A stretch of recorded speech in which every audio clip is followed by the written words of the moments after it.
Halo semua, dalam Kejadian 1 ayat 26 sampai 28, firman Tuhan mengatakan bahwa Allah menciptakan manusia serupa dan segambar dengan Dia.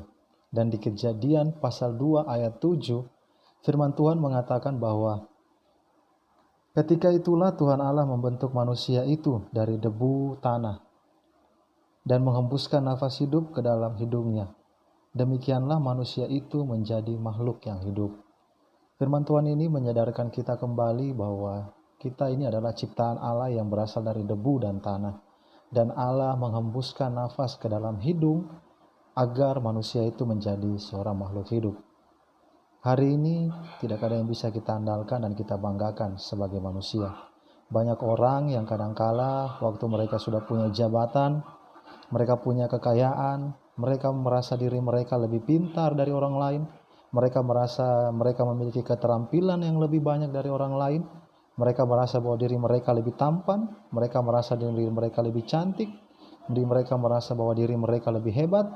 Sehingga menimbulkan kesombongan dalam kehidupan mereka. Sehingga membuat kita tidak sadar bahwa siapa kita sebenarnya. Untuk itulah Alkitab menjelaskan dengan sangat gamblang bahwa kita adalah ciptaan Tuhan yang berasal dari debu dan tanah. Artinya tidak ada yang perlu kita sombongkan dalam kehidupan ini. Ingat bahwa kesombongan adalah dosa yang paling dibenci oleh Allah. Dan kalau orang sombong, Allah sangat menentang orang sombong.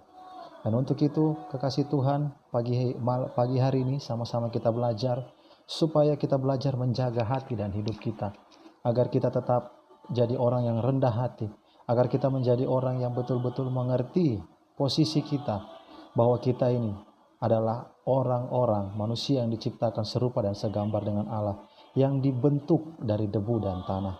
Tidak ada yang perlu kita sombongkan. Waktu kita datang ke dunia ini, kita tidak membawa apa-apa. Dan waktu kita kembali ke Tuhan, kita tidak membawa apa-apa. Kita tidak bawa kekayaan kita tidak membawa harta benda kita tidak membawa kekayaan kita tidak membawa jabatan kita tidak membawa kecantikan kita, tapi yang kita bawa adalah hidup yang berkenan kepada Allah.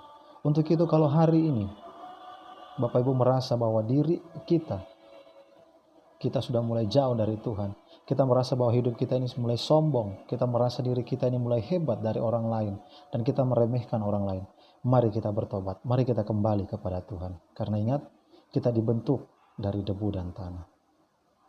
Dan untuk itulah Tuhan Yesus yang menjadi pemilik dalam kehidupan kita, satu-satunya, tidak ada yang lain. Tuhan Yesus memberkati.